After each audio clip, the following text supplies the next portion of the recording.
You're listening to the Beyond the Dojo podcast. I'm Lauren. I'm Jeremiah.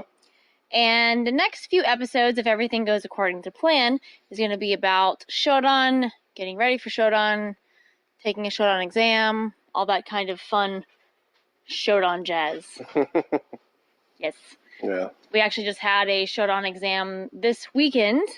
The first Shodan exam that we've had in the new dojo. And we've been open for 3 years as of this past weekend, so it was a pretty fun experience. So getting ready for that test was, it was a lot to process. Yeah. Okay, so Jeremiah, why don't you talk about maybe what you used to think of as far as Shodan coming up or whatever, or how that concept was introduced to you, what you should be expecting. What's expected of you at Shodan, but also what you should expect of students. Yeah, so Shodan to me was meeting the standard. That's what it was always about when we were going up in the dojo. In the dojo in Japan, all the Shodans looked almost identical. Mechanically, techniques, even bad habits. Mm-hmm. You know, we all looked the same. And that was what impressed me the most about Shodan, was like it had the basic necessary ingredients for a standard karate. Okay. So it was almost like there's like a sense of uniformity there. Oh yeah. There was no below that standard. There was people that were better. You know, that had like, if you were grading out, it'd be like A and A plus. Yeah. And then there was people that passed with like C's. Yeah. But there was no D's or F's. Yeah. You know, there was no failing or kind of sort of. That was the line drawn in the sand kind of thing. Yeah. And, you know, good stance, good hip rotation, good timing and technique, a clean movement, crisp technique, crisp kime, and overall, like, good stamina. Yeah.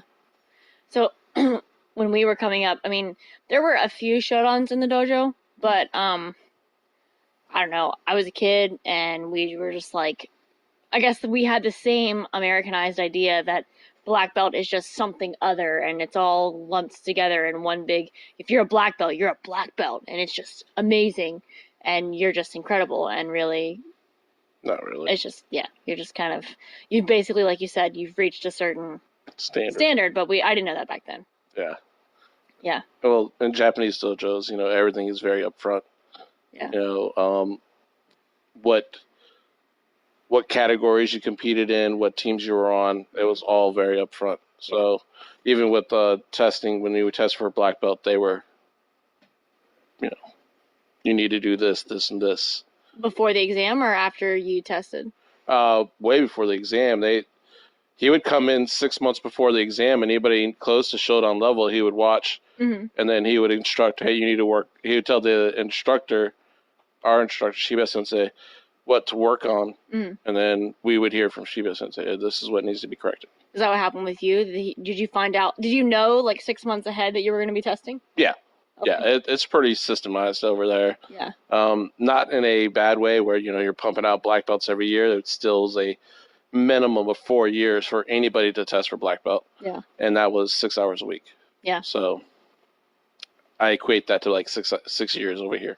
Yeah. So, you know, but that's why I believe in preparing people for tests, because in Japan, that's how they did it, you know. Yeah. This is what's on the test. This is what you have to do. Make sure you do it.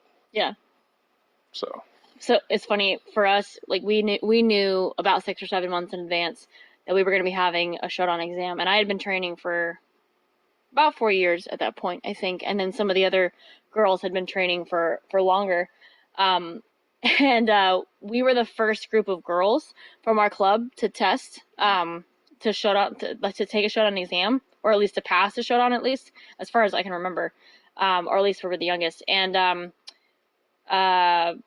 we just heard these horror stories of these Shodan exams that these grown men were on. I don't think they realized like that maybe they should have a filter when they told us these stories, because we would be told stories. Yeah, this one guy was on his exam and he got sick, and so he threw up in his gi. And this other guy was sparring on his Shodan exam or Nidan exam, and he got punched in the ribs and got his ribs broken. Like, we were friggin' terrified for that exam going into it. So all we knew was like to train really hard and to do what we were told and to don't pee yourself on the exam. Like, we were just so scared. We realized after the fact that it wasn't really like, it wasn't that horrible. Yeah. I mean, we were in and out, but like, I think all 5 of us, or at least 4 of us, like, cried on the day of the exam because we were so nervous. I mean, I think I was like 13, and then the other 2 of the girls were younger than me, and one of them was a few years older than me, and we were all just like, we were terrified. So yeah, that was very scary, but we just thought that it was just like the epitome of what you're shooting for. We didn't really have any concept of anything past Shodan level, so that was all that we knew, and we didn't really even know what it was we had to be good at. We just knew we had to be kind of good at stuff. So when was the first time that you were given like a solid idea of what Shodan was supposed to look like, or what was expected of a Shodan? The Japanese, when you tested in Japan, you couldn't leave after you tested. Mm-hmm. So you were there the entire time. But also, they would give you results right then and there. Oh, you mean the day of? The day of. Oh, gotcha. Yeah. So, we would get there early, have a 2-hour training session, normally maybe 2.5, depending on the sensei, and then we'll do our test. And it was always from the lowest ranked up to the highest rank. And I believe my second test, I watched people test for black belt and watched a black belt test every time after that. Mm-hmm. So it was established very early in my karate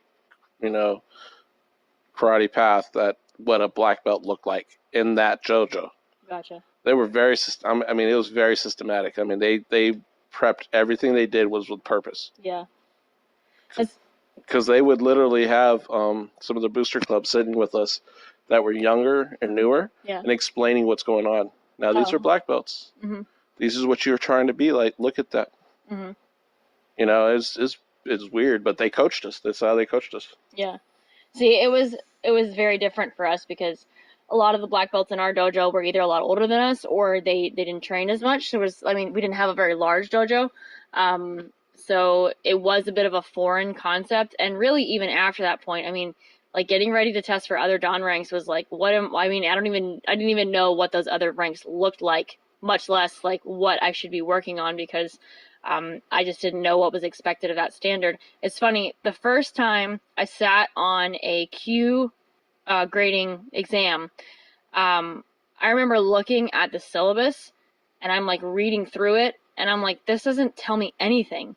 It's just a bunch of techniques. How am I supposed to know what to look for at this Q grade or that Q grade or that Q grade? And I would assume that that's just from experience. I have an idea of what it is now. Right. But back then I was like, how am I supposed to know what they're supposed to be good at? Why is that not specified here? And I know that even the Dan syllabi are like that as well, regardless of organization. I have not seen a single syllabus that says what should be expected of a person, by certain grade levels. It just says what they're supposed to actually do on the exam. Exactly. Which is not really a syllabus, because if you know, a college syllabus does give expectations of, I'm just saying, those things are like extensive. Yeah. Well, I don't know. That's, I guess, the art part, Yeah. Where they kind of leave it open to the interpretation of the teacher. Yeah. And like, the mystical, every path is different and blah, blah, blah. Yeah. So I guess, yeah, sure, different dojos, even within the same style of the same martial art, are going to be different. Yeah. But let's kind of throw out the ones that are just kind of floating around doing whatever. If people are trying to get like just good karate, not for any specific purpose other than just having a really good martial art, I just feel like, I don't feel like you have to have somebody lording over you and telling you like you need to accomplish this by this rank and this by this rank, but you as a teacher maybe should have an idea of what that looks like. Oh yeah. I think as a teacher also is every level has an exception in a sense. So let's say your white belt is say he's well coordinated, or she's well coordinated, but can't kick, doesn't have balance at all. Yeah. So I mean, I guess that doesn't really work because if you're well coordinated, you're probably balanced. Guys, it's like 9:30 at night, and we're trying not to fall asleep and trying to get to this podcast. So half of what we say probably doesn't make any sense at all. Oh my god! Oh, you say my half? Well, mine too. I'm trying to keep my thoughts strung together here. Yeah, what I'm trying to say is that everybody catches on to different things at different times in their path. Yeah. And sometimes you got to look at that and go, you know what?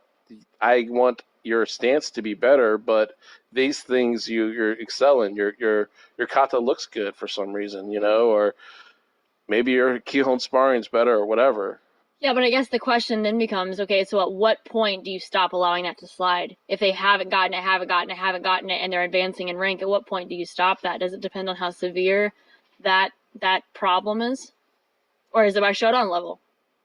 That's the standard. Yeah. Okay. That's the standard. Everything, the shit stops sliding at Shodan. Yeah. That's where it's like, okay, all paths have to merge to this gate. Yeah. That makes sense. Okay. So I think that's a good thing about the system we have now. Yeah. But at the same time, the real question now becomes, what's the standard? Okay. What's emphasized? Okay, so then what do you think is just one thing that you would expect to see from a person testing on a Shodan exam? Proper stances. And by that I mean a front stance, the weight is forward.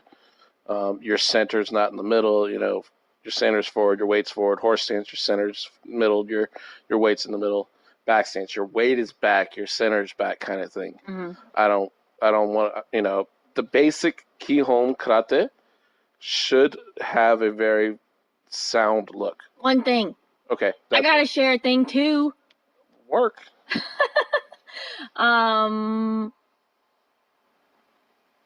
See, now you took all the things, so now I'm struggling to find stuff. Okay, but seriously, like proper arm and hand positioning. Yeah. God, that should be a given, but it's not a given. Punching at the correct target, having a solid fist or a solid like shito hand, and having proper paths of those techniques. Making sure your rising block actually goes over your head and that you aren't missing the block by exchanging hands at the wrong time. Like just a practical sense. A practical sense in the way you're doing your techniques, and just honestly doing them proper, doing them the way that they were originally taught is what's gonna. Anyway, it's going to give you a proper technique. In a practical sense, not in a biomechanical sense, or both. Well, both. That goes hand in hand. Okay. So to do something. The mechanics of a technique are dictated by its functionality. As far as basics, I mean, some things are going to be a little bit more structured, but biomechanically, a technique can only be biomechanically correct if it's also then functionally correct, I think. So if you just because a technique works, you throwing your arm out there. Doesn't mean it's the proper technique. Yeah, it doesn't mean it's the proper technique. So there has to be both, I guess. I don't know if the way that I strung that together made sense, but there has. I don't know what I'm talking about anymore. It has to have both. Okay, it does have to follow the correct path. It has to end with the correct structure, but it would have to be effective against another technique. I think if you have those two things, though, the likelihood of it being effective is pretty high. Yeah. If I can watch someone and see, okay, they're exchanging, they're blocking hands at chin level. The arm that's blocking, I was talking about rising block. The arm is flat rather than the fist leading, so they're not going to miss the block. They're ending with the block over their head. I'm literally doing a rising block as if everyone listening to this can see me, but obviously you can't. They've got their block over their head in the right spot, and the upper arm is aligned, just slightly forward in front of the shoulder. So there's a good amount of support there. Like if you can see that, so if you see that, the likelihood of it being effective is, kind of there. Okay. Another thing that you're looking for on Shodan exam. Well-coordinated, well-timed techniques. Okay. So, you're doing your proper movement at the right time. You're not you're not. How can I say this? For example, when you do front kick, you're not swinging your foot out there, then lifting the knee and snapping your heel back. Oh God. As a kick instead of lifting your knee, kick your foot out. Okay, snap so it proper back. sequence. Proper sequence, proper timing of everything too. Yeah. And then really good not really good coordination, but there should be a coordination there that's really close to being on time. You know what I mean? Like where everything's just all together. Yeah. So, I will believe. What's the one thing that you think is emphasized too much on a Shodan exam? For a Shodan standard. Speed and power. Speed and power. Me too. Yeah. I think it's more important to have coordination and proper path. Yeah, and I would rather see a Shodan that's slightly slow or slightly less on like the snappiness of their technique than to see one that has poor technique. Right. I agree with you. The only caveat there though is kind of based on what you were talking about as coordination is like power production has to be there. Like if they go slowly, they're not technically creating power, but the coordination of those segments, like so driving through the back leg, it actually going through the hips, actually coordinating with the shoulders. Right. That has to be done in sequence. So the power production path maybe has to be there, even if they're not utilizing it fully because they're still trying to make sure that coordination matches and they're not going super fast. Yeah, for me, it's the same thing. When everybody overemphasizes the idea of kime. Yeah. And then when you get these guys that just, they're choking the life out of themselves trying to show this real strong kime, and it actually deteriorates their technique. Mm-hmm.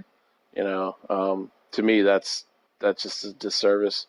And that's not to say like we're not expecting a student to have kime, to have that distinctive stopping point.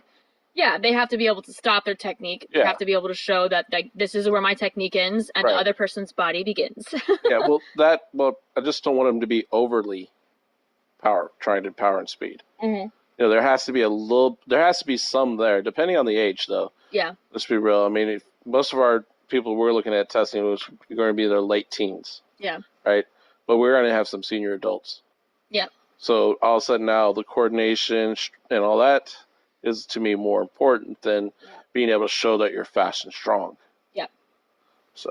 Yeah. Well, our teacher says that all that stuff can come easily later. So if you can get the coordination of it, you can get the technique properly, then speed and power will be no problem. Yeah. You just have to get the coordination correct. Right.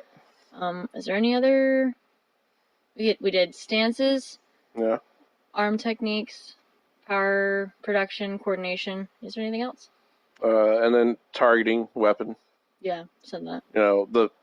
Make sure your Shodan's Shodan and your Jodan's Jodan. Yes, you can't just make it up. You kick with a ball of the foot and, the proper foot wet techniques and stuff like that. Mm-hmm. Yeah. Not forgetting your kata. Yeah, right? Oh my gosh. Well, maybe we'll talk about that on the next one, about one of our people that tested this weekend that made it through. You can't forget your kata. That's not good. And so, other practical things. Because now I'm wondering who the hell you're talking about. We'll talk. We're gonna do an interview hopefully later this week with the two that tested. So we're gonna have our first guests. So stay tuned for the next episode, Dragon Ball Z.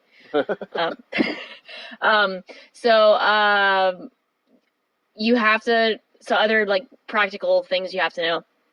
Got to know all 5 hands. Yeah. You have to know them correctly, correct sequence, and your hand Shodan can't look like you're still a white belt doing hand Shodan. Yeah. It has to look like you're a black belt doing hand Shodan, which I don't think people realize that they actually have to make their hands better after they progress. After they learn them. Yes, you have to go back. Like, what are you even doing?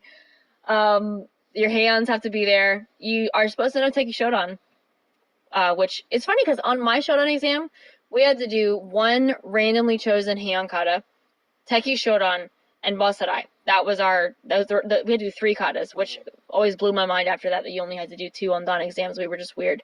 But I guess normally it's 1 through 6. So it's the first 5 hands and Teki, they would randomly choose one of those, or they would select one of those for you, even if it wasn't random, and then you would do your black belt kata.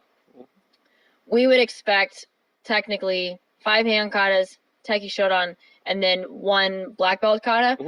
In our dojo, though, we've tried to make it to where each Q rank, you learn a new kata. So because of that, there's only 5 Heians, and then there's Teki Shodan, and then there's like 4 Basadai, MP, Group A in quotes black belt katas. Yeah. So we could technically have our students test with Basadai at like brown belt level, 3rd Q level, and then they test with Gion, they test with MP. So they've actually already tested with black belt level katas, and they know that they're black belt level katas. We don't expect them to do them like black belts. We just give them something new to work on. Technically, we're still working on brown belt principles. Yeah. Exactly. Or just giving them a new kata to work on. Maybe that's a bad idea, but we did it anyway. Principles are the same. It's just a different form, and for children to stay interested, they have to have new information. Yeah. You know, you can't have a child work on... You keep saying child, but it's adults too. Yeah, okay. Well, you can't have them working on the same kata for 2 belts, 6 months, 10 months, whatever. Yeah. They're just not going to want to do it. You know? Unless they're psychotic like we are. Yeah, well, yeah. But normally if they're like us, they move through most of their katas pretty quickly anyways. Yeah. So we have them test with, Konkudai. Well, yeah, we had this group test with Konkudai for Shodan, which, I don't know how many dojos actually do that, but we felt that, like, that's, like, the Shotokan kata. Yeah. We're like, how better to mentally screw with these guys than to give them the longest kata that's got, like, all the katas in the one kata. Pretty sure they hated us for that one. But yeah. So yeah, technically though, 5 Heians, Teki, and 1 black belt kata is pretty much what you need to know for katas. Yeah. What did you said you did on your Shodan exam? You did? I did Heian Godan. Okay. And that was it? Yeah. Yeah, I did Heian Godan. They were probably like, we've had enough of this. No, dude, I did Heian Godan for my Nikyu, EQ, and Shodan test. Really? Yeah, I did Heian Godan for it was too much. Okay. Way too much. Yeah. I don't hate the kata. I like the kata. It's still one of my favorites, but I did that kata a lot. Yeah. Dude, I think you just rep out these katas so much before an exam that you really, like, I hated Basadai for years. We did that kata so much. I hated it. And after Nidan, I had done Konkusho so much that I stopped doing it to the point that I kept forgetting part of the kata because I just couldn't stand doing it anymore. Which is, I guess that is the downside of continuing on with one kata for a long, long time is you begin to really hate it. Yeah, well, it's part of the psychology, I guess, but... Psychology. It don't matter. Yeah, so maybe we finally got to the answer of what we expect for Shodan. Yeah, kind of, sort of. Yeah, there's some basics there. So, like, basic, good Kihon, and then we just didn't talk about sparring and stuff. Yeah, well, sparring, you should be able to well, now we have our students free spar for Shodan.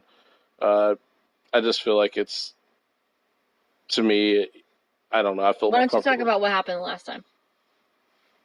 What? Your last Shodan exam. My first, well, a couple years ago we had a Shodan exam. We did a Shobo Ippon, which is the semi-free stuff, and I'm not really experienced in that. I didn't never do it when I was coming up in the karate, so it's hard for me to teach something I never was exposed to. Mm-hmm. And then the concept is kind of backwards now for me to really be like, yeah, I get it. And I had no other way but to teach it like a kata, like a 2-man kata in my mind. So, and it looked really contrived and it wasn't meant to be that way. It should have been more lively and everything, but I just didn't have the ability to coach it up correctly.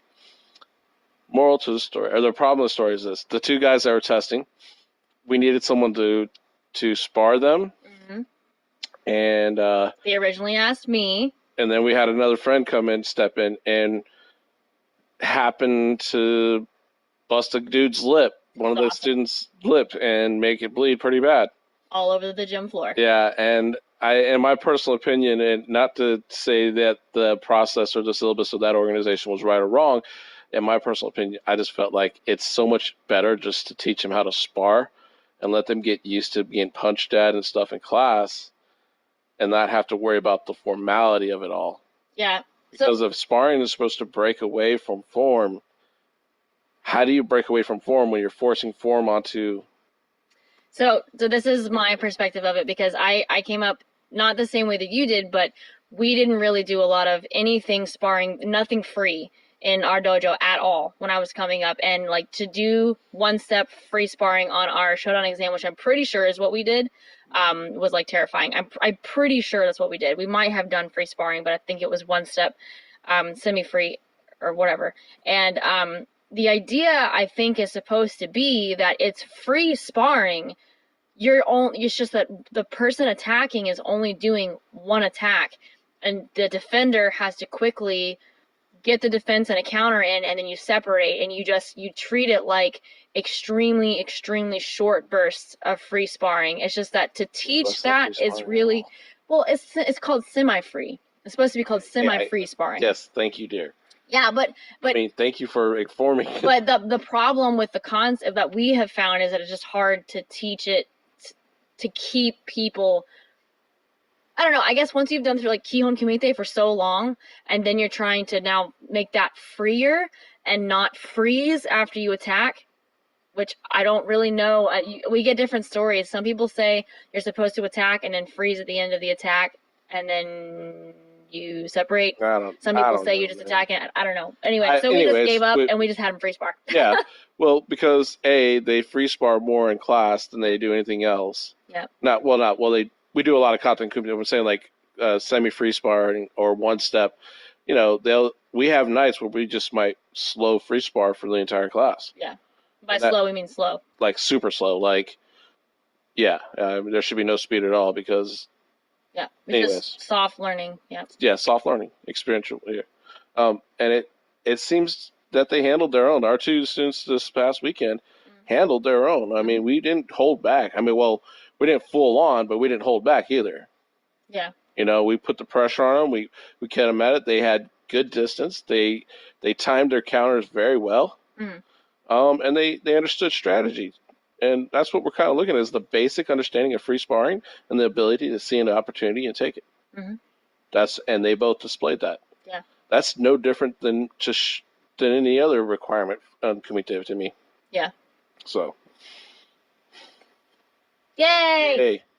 Okay. That was the Kumite version, whatever. Okay, dear, what you working on? Side snap kick and fudodachi. Sweet. For Suchin. Yes. What you working on? Well, last week I saw that Jeremiah was working on Sochi, and I was like, I'll work on that one too, because I freaking hate it, so I might as well just get it over with. I don't like this kata, so I did it, and so now I'm also working on Fudodachi, because apparently I don't know how to freaking do it. So now I gotta fix it and do this kata. I don't know why y'all like this kata. I don't like it. I think it's kind of cool, the backward it's like the only turns one and I don't like. Well, there's you. It's just weird. Yeah, the Fudodachi is weird. Maybe it's you. It's not me, okay? It's the kata. It's you. Whatever. Okay, well, this was fun. Yeah, so... Good night. Good night. Bye.